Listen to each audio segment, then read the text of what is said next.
Greetings, programs. This is Wretch. Welcome back to Shadowrun Hong Kong. Now, we're going to go do that stuff at the mission computer, but first we are going to spend some karma, make the rounds. You guys know how we roll here. So, here on the karma screen, let's see what exactly that we have. I'm just going to write off this cyberware affinity. I think it's kind of like, think of it as our humanities classes that we took in college when we were majoring in math. You know, they're just kind of there. Quickness 4, strength of 5, will. Well, we can go ahead, equip stride, can equip quick strike, increase spellbook slot, if not yet unlocked. We'll go ahead and grab that. That'll give us 7 karma. Not sure if we want to keep on pumping up our charisma, but I think it might be time to go ahead and upgrade something else. Maybe our quickness or our strength. I think our strength should always be higher than our quickness. So let's go. Well, actually, let's look at everyone else's stats real quick. We'll use Woo as our kind of measuring stick because we got to level them up now. So Gobbet, we've got Steel Spirit. Gobbet's Rat Totem invocation can steal control of spirits that have been summoned by enemy shamans. Ooh. Note that only one spirit can be under control until rank 5 spirit control, where it increases to 2. That spirit control did a lot of help for us in that last battle. Destroy Spirit. Gobbet's Rat Totem invocation does 99 damage to any hostile spirit. Well, you know, I think I like that. Let's get territoriality and get Destroy Spirit, because I think that's kind of cool. Now, ISO gains a pistol ability that increases accuracy by 30% and critical chance by a small amount for one shot. Integrated Tactical Computer marks weak points in an opponent's armor. Mark ability now reduces the target's armor by 1. Well, I like gains a pistol, critical chance for one shot. 2 AP. Well, we rarely use marked target, so let's go ahead and get Sabotage. It's Sabotage! For ISO. For Woo, gain ability Mercy Kill. Gains an assault rifle ability that has a 99% chance to hit an enemy who has less than 25 HP remaining. Plus 2 damage. That's nice. Subdue. Yeah, lethal force, definitely. Now, Gaichu. Gain the ability of Shrinken or Spit. Gaichu gains a ranged ability spitting infected saliva into the target's face. Ignores all armor. Damage 8. With an additional 4 damage for 2 rounds. Max range of 10. Max range of 10. Well, either of these actually work. Ignores all armor. Damage 8 with additional 4 damage over 2 rounds. 12 HP, 1 AP. Cooldown 2. Cooldown 2. Yeah, the spit ability is much better. So we're going to go with that. And for Ractor, what were we going for? Increased accuracy? That's right. So Koshi's going to be the mounted saw blade in the melee systems. Auto shotgun attachment, which does an additional 2 damage at the cost of minus 5 accuracy. Can hit adjacent target at ranges of 6 or greater. So we will get Predator. Confirm all. Now, let's look at the team here. Or can we look at the team for right now? Because we don't have anyone in our grouping. Well, I'll tell you what. Let's go ahead. Let's gain that. And we have 7 available. Let's go ahead and pump up the body, which gives us additional hit points, which is always good. And it gives us 1 available. We'll confirm that. And we'll call that good. Now, let's go ahead and make the rounds here in Heoi and see if anyone has anything new and exciting to say. Hello there, Ambrose. Ambrose looks up from what appears to be a housework drone on the operating table. Scrub up and get me the defibrillator paddle, Shan. I'm installing some headers on this guy's liver, and now we're going to shock him back to life. Ambrose burst into laughter. But seriously, hand me the lube. What can I do for you today? I don't really want to hand you the lube there, Ten-Armed. Have you been having dreams, Ambrose? Nightmares? Nightmares? Hell, Shan, that's my life. I curl up with a bottle of vodka and I have full of pills every night. But if you mean the toothy hunting horror dream, yeah, I've been having it. Dreck, it's just one more nightmare. Ambrose drops his voice and leans forward a little in his wheelchair. Let me tell you, though, I've been doing a brisk business in sleep aids. Just today, someone asked me for some ketamine. Ketamine? That stuff is a horse tranquilizer. What the hell made him think of that? Can you think of any medical reason we'd all be having the same nightmare? Nope. Even when we were all doing something similar, intensively, it shouldn't happen. Our experiences are all too different. I've heard of mages and shamans who are somehow connected to each other sharing dreams, but that's all. Ambrose waves his hand dismissively. Hell, what do I know? I'm not a doctor. I'm just a guy who subscribes to psychological modernista. If you want to know about dreams, ask Crafty. My formal diagnosis is that something fracking weird is going on. Okay, well thank you, Ambrose. No problem, just doing my part to tamp down on the crazy. So you were a Hong Kong Shadowrunner? I was. He looks down at the remnant of his body, scarred and dismembered. Sure don't look like much like one now. Ambrose yawns and stretches, straining his leg stump and scarred arm in opposite directions. Man, that feels good. So, there's a particular way this kind of conversation goes. I don't know if you're familiar with it. Shadowrunner. Yeah, we orbit around each other for a while, then tactfully agree to speak only in the vaguest of terms. Ambrose looks at you approvingly. The grapevine says it's your first rodeo, but I'm not sure I believe that. Listen, I'm circumspect about my past, and you're a new active runner, so I don't want to know any of your story. It's only a liability to me. Ambrose props himself up painfully and leans forward a little. His living eye has an intelligent gleam to it. So let's make this conversation useful. I'll cut the BS and give you some down low on Hong Kong from an ex-spent runner perspective. In return, you don't dig for my jobs list. Deal? Deal. Rock solid. Hong Kong's a good lily pad for a derby crasher like yourself, Shan. The shadows are deep. The money flows. It's friendly to foreigners, and there's no real government. The whole place is run by corporations and syndicates. However, as fresh meat off the boat, you've got to decide who you want to be. Foreign runners follow 3 career paths in the Kong. They assimilate, they burn their bridges and get out fast, or they die. If you're a short-timer, you can be as violent and splashy as you want, but Waldo arm swings over his shoulder and points emphatically at you with his claw. If you're in for the long haul, learn the local arts. Discretion, restraint, respect. Get that long-term face, and don't embarrass people. The Hong Kong shadows grind through expendable runners who are loaded up with bad face and then dumped in Victoria Harbor. So whatever you do, you watch your back. Anything I can do to mitigate the risk? Just keep your head on a swivel.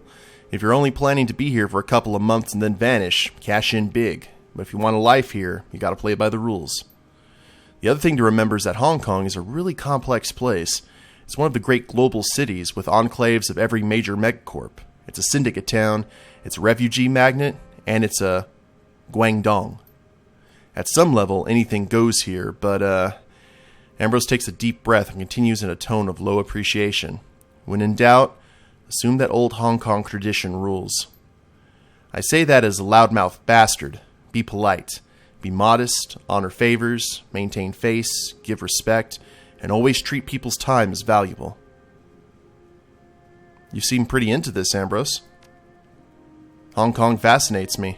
I used to hate it here. Now I love it. Ambrose takes a big breath and sighs contentedly. Found a nice little piece. If you survive, maybe you can too. And you sure do seem like a survivor. People know who I am, and only in the network. Kindly runs this neighborhood like a separate country. You paddle a boat across the canal, and no one's ever heard of me, and never Ambrose suddenly stops himself as if he realized what he's saying, and finishes lamely. Anyway, it's private.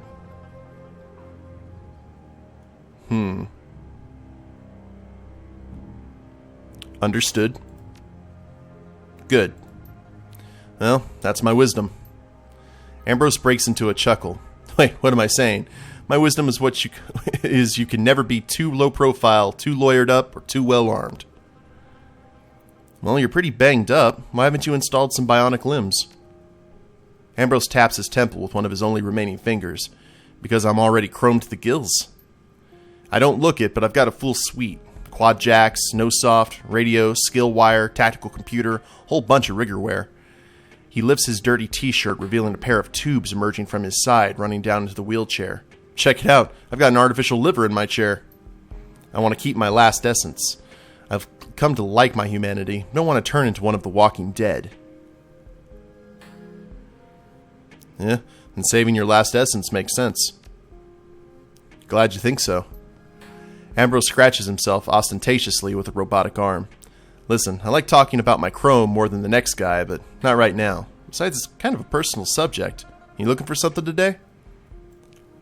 No, I think we're going to go ahead and get out of here. Though it's interesting learning about Ambrose's background a bit. Something probably went horribly wrong that led to him being in that chair. And I'm eventually going to find out what it is. But first, maybe a cocktail over here at Club 88. Hello, Frederick. Frederick Ka Fai stands stolidly by the club door, his arms folded across an impossibly large chest. He eyes those entering and leaving the club like a god might look down from Olympus, and he smiles while doing so. I want to hear about the cat. Hey, Shan, been hearing more about you. Yeah? What'd you hear? Oh, this and that. Probably all information or slander. You tell me. I heard you might have killed some guy, or maybe a couple dozen guys. Maybe even that you're a terrorist. Not sure that one fits, but you do look like a heavy hitter. The heaviest. Knew I liked you for good reason. And you're in the right company with me. You know they call me the untouchable? Never taken so much as a scratch. Of course, my snot brother says it's because people are afraid to hurt me, else they might lose face with our parents. As if they would stop some of these punks, am I right? Not a scratch. He pulls up his taut t-shirt, revealing a thick layer of form-fitting body armor below it. Of course, things that get stopped by this stuff don't count as scratches. Handled some rough customers, have you? That's what I do. Think about it. Inside, my brother sells the kinds of things that would make a Buddhist monk turn psychotic. And then in back, my ma is selling enough firepower to blow the roof 6 times over. In other words, we sell petrol and matches, and yours truly is the firefighter. But this firefighter ain't never been burned. No, not once. Pretty impressive, right? You just let me know if you're needing some additional muscle. You can call on Mr. Untouchable to get the job done. I wonder if we can hire him for a job. That'd be kind of cool. Well, tell me more about your family. You may think I'm impressive. I'm sure my brother Callum and my ma both work hard to keep this place afloat. But people don't realize things about my ba. He's not just some sailor. You want to know the secret? He was a pirate. One of the very best. Over 20 years at sea, and he was never caught. Untouchable, just like me. You ask him about it, and he'll deny it. I'm sure he's made enemies over the years. But you gotta play it smart. Keeps his past a secret. But I figured it out a long time ago. He's a great man, my ba. That's why I gotta be strong to live up to his example. How much do you bench press, Frederick? Do you even lift, bro? I don't bench press. I do dumbbell presses. They're more functional. The bench press artificially stabilizes things too much. But to answer your question, when I do bench, I max out around 700 kilograms. He grins confidently. That's double the current world bench press record for unmodified humans, by the way. That's impressive. Being a troll, though, I figured that'd be a lot easier. Ah, yes. The awesome music. Ooh. Kilimanji Alabrad. He's one of the people we can hire out on runs. Hello, sir. Ooh, looks like Nosferatu. The most immediately noticeable thing about this orc is his immaculately maintained red mohawk and the beard he's busily nursing. He fixes you with a mischievous grin as you approach, touching 2 fingers to his brow in salute. Hey there, Chief. What's crackin'? Not a whole lot. I'm Shan. Nice to meet you. Kilimanji Alabrad, freelance shaman. He wiggles his eyebrows and gives you an exaggeratedly conspiratorial wink. You're kind of freelance, if you know what I mean. The Shadowrunner. You're kind of freelance, if you know what I mean. The Shadowrunner type. How do you know I'm a Shadowrunner? Are you kidding me? Everybody around here knows about you. I guess they don't get a lot of foreigners who move in and immediately start cozying up to the local Yellow Lotus straw sandal. The rest of us have to show up here and hope somebody needs a hired gun. What kind of shaman are you, Kill? The kind with a shotgun and a penchant for bad luck? He lets out a roaring laugh and slaps a hand against his leg. I kill myself. Seriously though, Coyote guides me. Huh. What's Coyote like? He's happy-go-lucky, willing to take life as it comes. You gotta ride the waves and the universe will take care of you, you know? Can't fight what's fated to be, but you can bend the rules if you're smart. Coyote likes shamans that are like that. Like me. Like most shamans, I felt this call when I was a teenager. I've been running with the local gang, trying to scrape together enough money not to starve. One day we were having a dust-up with the Black Hammers, and I just felt this force welled up in me. And the next thing I knew, their knives just bounced off my skin. Things being what they are, I decided making some real money was in order. I ditched the gang and started hiring myself out to whoever offered the most new yen. It's all I've ever done, but I'm good at it. You're not likely to find many better, in fact. Your accent sounds North American. Sure is. Born and raised in Federal Way, Seattle Metroplex. Not as bad as the Remnant Barrens, but still a total hellhole. Kind of miss the big gray Northwest, but I guess being swamped by monsoons here in the FEZ is pretty similar. Less acid in the rain, though. Why'd you leave? Yeah, things were getting pretty heavy for me. There's a big blowout with the Universal Brotherhood and a lot of bad magic going on. Indeed. I decided it'd be better to lay low out here until things calm down. I think I might be here longer than I expected, though. Cash isn't coming as fast as I liked. Well, I know, I've got my own crew. What do you think of Heoi? Frankly, I hate it. The walled city gives me creeps. Big time. Something is seriously wrong with that place, and I don't mean it's in that it's a slum kind of way. Watch your step if you have to go in there. What kind of wrong is it then? Maybe we'll get some other shaman perspective. There's something off with the walled city's aura. Something in the astral is just sick there, but I can't tell what. It's like all of that misery and pain is just building on itself. Every misery empowers all the other miseries there. I'd say you couldn't pay me to go in there, but you probably could. I'm a sucker for a payday. Alrighty. And keep safe, okay? You know where to find me. Indeed I do. Now, let's talk to our drug dealer friend here in Callum. Or Callum, however you want to... Kill! You're blocking the... There we go. The elder of the 2 Ka Fai sons is once again lost in his cups. He watches bleary-eyed as patrons pass him by. Something in his expression makes it seem like he resents each one simply for being. You again? Decide to make this whole home, have you? Not much of a choice. This is something I can drink to. Sit down if you'd like. I could tell you tales. Well, tell me a story then. You ever hear the one about the Phantom Sailor? They say he was once a good man, provided for his family, loved his wife and children. He spent many lonely days out on sea, working hard to make their lives better. But the ocean takes its toll. Every time he returned, he came back with a little less of himself. Until one day, the thing that came home was just a shell, the mindless body of an old seafarer with his soul still lost at sea. The mind and body call to each other, and one day, the sailor will walk down the beach and step into the waves, letting the ocean swallow him whole. True story. Indeed. Nice little analogy about your dad. So tell me about this family of yours. What's to tell? My brother's a meathead and my parents don't even know or care who I am. They say they care for family first, but to them family isn't four people under a roof. It's some abstract concept. It's the name that matters to them, the Ka Fai name. That's family. Oh, so they're like Tywin. My mother only cares about the business. Any hint that I want to look for a better opportunity is met with lectures. And as for Ba, well, he's never been the same since his life went into dry dock. First chance I get, I leave it all behind. Mark my words. Alrighty then.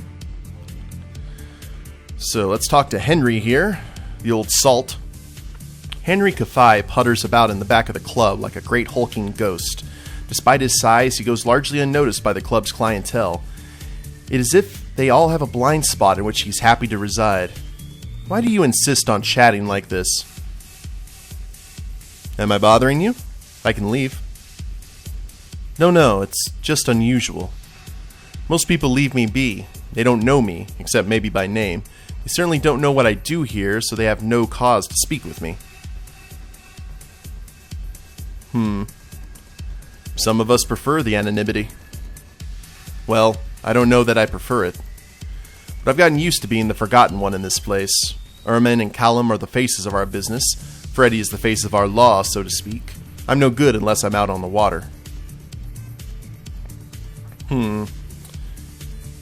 Guess the skills of a sailor don't really translate to club ownership. No, they don't.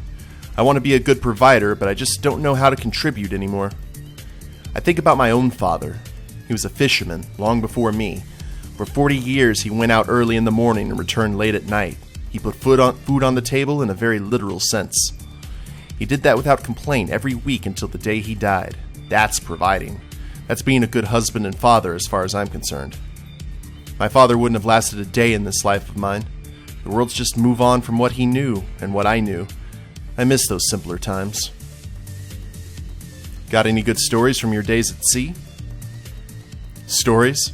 An old sailor always has stories. In my early years working the fishing boats, I swear it seemed like every day we caught something in our net stranger than the day before. Sometimes it was cargo, either lost or thrown overboard by panicking smugglers.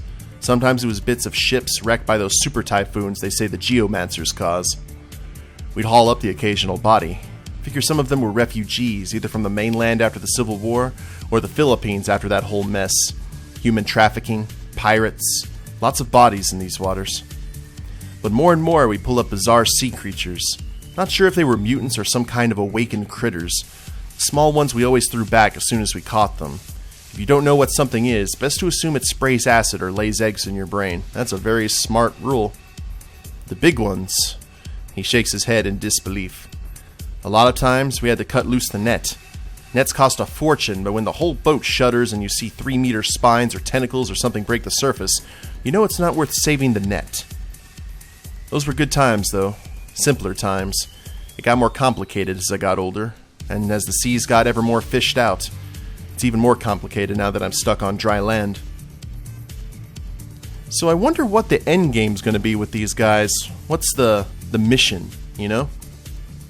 Are we going to have to go save Henry or Callum or what's going to go on here? Maybe we have quests for all of them.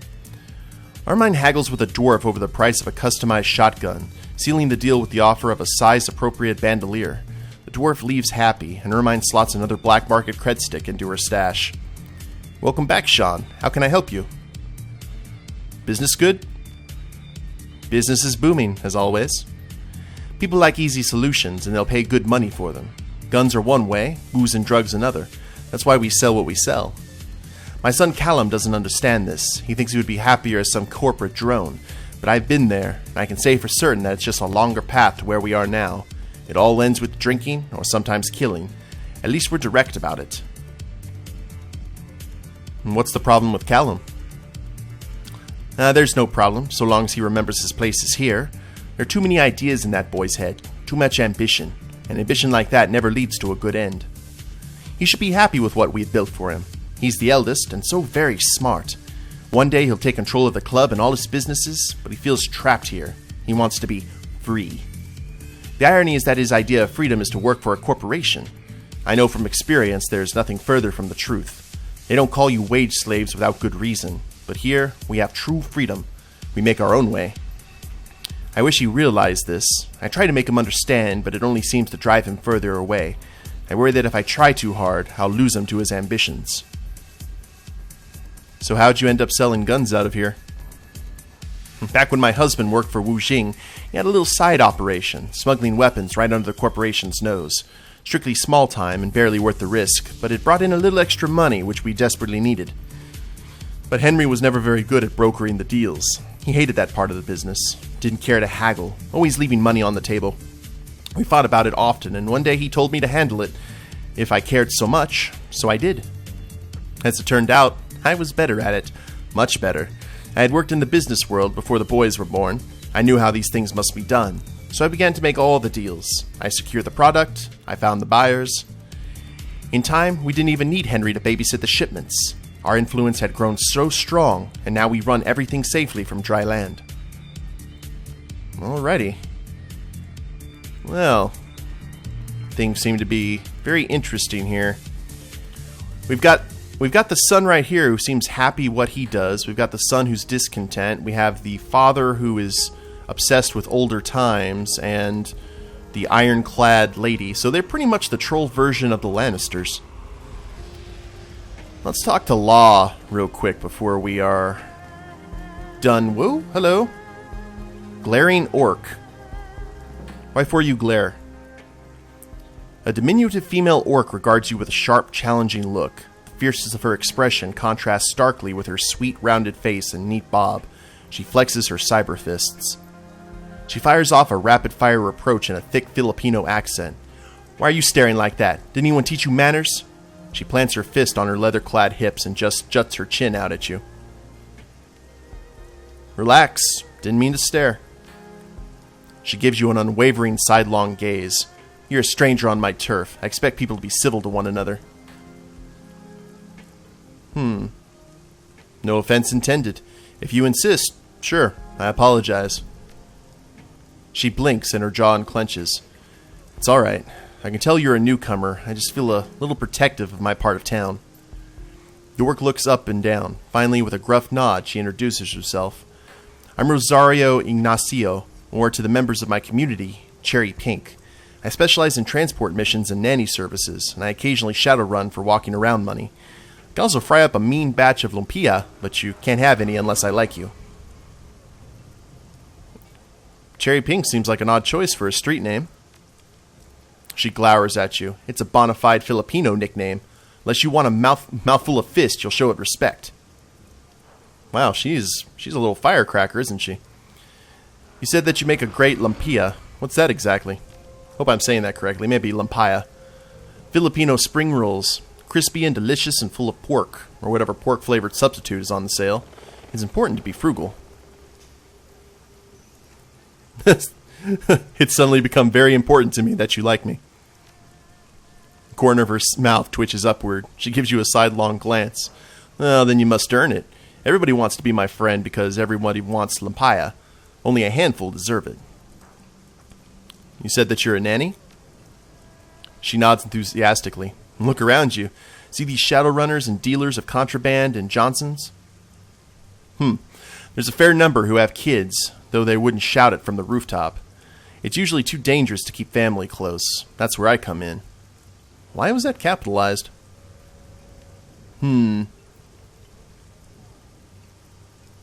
Interesting business model. Do you have much competition? I wish that there were more. If more people did the things I do, fewer kids would suffer. The orc raises her chin proudly. I've taught children good manners, hygiene, and the proper use of firearms for over 20 years. Wait, you teach kids to use weapons? Well, I show them how to use weapons safely. She jabs a finger at you for emphasis. What's dangerous is not explaining their world to them. The shadows, that is. These kids have to grow up fast. Weapons training is appropriate when you're living in a smuggler's den. Yeah, that makes perfect sense to me. I'm really glad that someone finally gets it. The gut reaction for most people is to deny the danger. The rest seem to think that children are too immature to step up to the challenge. Me? I trust my kids. I don't underestimate them, and they never let me down. How'd you go from babysitting to running the shadows then? Her cheeks flush.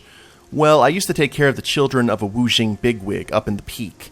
Turned out she was siphoning corporate funds to support both a gambling addiction and an extravagant lifestyle. She got sloppy, and I stumbled across some pretty damning documents as I was tidying the house. I couldn't unsee them, much as I wished it, and I started to fear for my life. She was growing desperate, erratic. So I ran. What happened in the Philippines that you can't go back? The Japanese imperial state happened. Supposedly they've been in charge there for decades. I was just a little girl when they sent their imperial marines in. They destroyed my old neighborhood. I don't remember the events, but I still dream of fire to this day. How'd you get out? Half of my family fled to the mountains. The other half fled the country and eventually scattered all over the globe. I didn't grow up close to anyone but my parents, who are now gone. Any chance of contacting the family members who stayed in the Philippines? The orc bites her lip. The country's caught up in a struggle between the Japanese and Huck resistance, nationalist and neo-anarchist backed by the dragon Masuro. I couldn't just waltz in and look for family. Besides, they could be barricaded in caves avoiding JIS and forces for all I know. You seem pretty resigned about the fate of your homeland. She snorts and lifts her chin high. Filipinos are a resilient people. I think that Huck will triumph eventually. And if I've got a Filipino community around me, I'm good. Thanks for talking about it anyway. Not many people care enough to bother. Well, you didn't run too far. Why not leave Hong Kong? I couldn't go back to Manila because of those JIS scumbags, but there's always been a huge community of Filipinos in the shadows. I sought them out. How'd you get your cyberware? Now, there's always been a large community of Filipinos in the shadows. I reached out and they all pitched to set me up as a Shadowrunner. Now, whenever I land a good gig, I give most of my earnings away, giving back to the community. Do you ever have regrets about leaving your old life behind? She looks away suddenly, her eyes moistening. I'm not sentimental about my old post, if that's what you mean. The orc takes a big breath and continues. But on Sundays, my only day off, I used to go and sit with the other nannies and housekeepers, weaving pieces of cardboard so we could sit on the ground in the shade under bridges. We'd gossip, eat lumpia and rice cake. Nothing special. But I don't belong to that world anymore. I couldn't risk word getting back to my old employer. I miss my old friends, though. Well, alright, that's interesting. So we met Rosario. And I guess we'll talk to Law and Crafty and see what else is going around town in the next episode, guys. I love the fact that there's always something new to do after a mission. But I hope you guys have enjoyed it. If you like the mission, go ahead and click like down below, or the episode rather. Leave a comment, subscribe to the channel, that'd be a big help, and we'll see you next time. Later days, everyone.